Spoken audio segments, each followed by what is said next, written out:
Hello बच्चों, अभी तक हमने पिछले 2 वीडियो में स्वर संधि और व्यंजन संधि के बारे में पढ़ा। अब तीसरी संधि है, जो तीसरा भेद है वो है विसर्ग संधि। तो इसके बारे में पढ़ने जा रहे हैं। तो बच्चों, विसर्ग संधि जो होती है उसके कुछ नियम भी हैं, और विसर्ग संधि कहते किसे हैं उसके बारे में हम अभी आगे जानेंगे। विसर्ग संधि, विसर्ग संधि के बाद, विसर्ग के बाद स्वर अथवा व्यंजन आने पर उनके मेल से उत्पन्न विकार अथवा परिवर्तन को विसर्ग कहते हैं या विसर्ग संधि कहते हैं। यानी बच्चों, स्वर अथवा व्यंजन जब आता है, उनके जब मेल से जो विकार उत्पन्न होते हैं और उनमें या परिवर्तन होते हैं उसे हम विसर्ग कहते हैं। अब बच्चों, इसके जो नियम हैं उनके बारे में जान लेते हैं। तो पहला जो नियम है विसर्ग का ओ में परिवर्तन। विसर्ग कैसा होता है बच्चों? ऐसा निशान होता है विसर्ग का, और विसर्ग का ओ में परिवर्तन।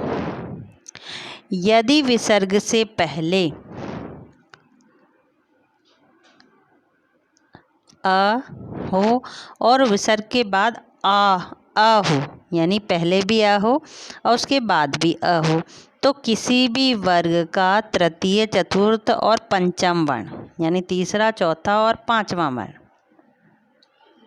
हो अथवा य, र, ल, व, ह हो, तो विसर्ग जो है बच्चों वो ओ में परिवर्तित हो जाता है। किसमें? ओ में। जैसे यहाँ पे आपको उदाहरण दे रखे हैं, मनः धन रथ, तो क्या हो गया बच्चों? मनोरथ, मनोरथ। फिर है तपः प्लस बल, तपोबल। मनः प्लस रंजन, मनोरंजन, यानी ओ में परिवर्तित हो रहा है बच्चों, ध्यान से समझना है इसको। मनः धन अनुकूल, मनोनुकूल, यानी विसर्ग के बाद अ आया है मनोनुकूल में, और पर विसर्ग के बाद र आया है। तपा बल में विसर्ग के बाद ब आया है, और मनः प्लस रथ में विसर्ग के बाद र आया। दूसरा परिवर्तन देख लीजिए बच्चों इसमें, कि विसर्ग के बाद र में परिवर्तन, यानी यदि विसर्ग के पहले अ और आ छोड़कर कोई अन्य स्वर हो, तो विसर्ग के बाद कोई स्वर हो या किसी वर्ग का तीसरा, चौथा यानी चतुर्थ, तृतीय, चतुर्थ, पंचम वर्ण में कि अथवा य, र, ल, य, र, ल, व, ह हो, तो विसर्ग का र में परिवर्तन हो जाता है बच्चों। जैसे नेह धन उपाय, यहाँ पे दे रखा है बच्चों, नेह धन उपाय, निरुपाय, यानी विसर्ग के बाद ऊ स्वर है बच्चों। ऐसे दुह प्लस जन, यानी दुर्जन, विसर्ग के बाद क्या है बच्चों? च वर्ग का तृतीय वर्ण ज आया है। ऐसे निह धन विकार, निर्विकार, यानी विसर्ग के बाद में व वर्ण आया है, इसलिए इसका रा में परिवर्तन हो गया। अगला नियम बच्चों हम जान लेते हैं विसर्ग संधि का। अगला नियम है बच्चों विसर्ग का श और श षटकोण तथा स में परिवर्तन। विसर्ग का श, श तथा स में परिवर्तन कैसे होता है?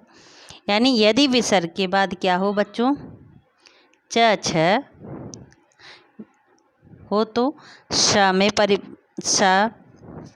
च, छ हो तो विसर्ग श में परिवर्तित हो जाता है, और ट और ठ हो तो विसर्ग से ट, ठ हो अथवा विसर्ग से पूर्व छोटी ई, छोटा ऊ हो, उसके बाद क, ख, प, फ आए तो विसर्ग का स षटकोण में परिवर्तन होता है, तथा त, थ हो तो स में परिवर्तित हो जाता है। स में कौन से? स सपेरे वाले में परिवर्तित हो जाता है। जैसे बच्चों यहाँ पे दे रखा है आपको उदाहरण कि नेह धन चय, निश्चय यानी च का श में परिवर्तन।